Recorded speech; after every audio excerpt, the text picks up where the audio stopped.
ko po ay marunong mag-English. Baka mas marunong pa ako sa kanya mag-English. Gusto ko yung abogado natin na nang insulto dito sa isang member natin dito, makinig na mabuti at i-correct niya ang English ko. Gusto ko pong marinig ito ng mga DDS trolls at DDS vloggers na tumitira sa amin at sinisira ang aking reputasyon. Gusto kong sabihin sa kanila, ilang boto ba ang ibinigay nyo kay former President? Ako po, Mr. President, libo-libong boto ang binigay namin sa inyo. My God! Wow! Nagpasalamat pa kayo sa akin? Hindi. Tinawag nyo ang Diyos na stupid, Mr. President.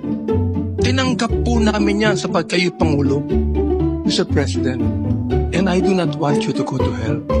You said publicly, if you are corrupt, I will fetch you using a helicopter to Manila and I will throw you out. Ay, pagbuulan lang yun, sir. So, Mr. Hindi Chair, papayag ang piloto niya, sir. sino po yung tinapon ninyo sa helicopter?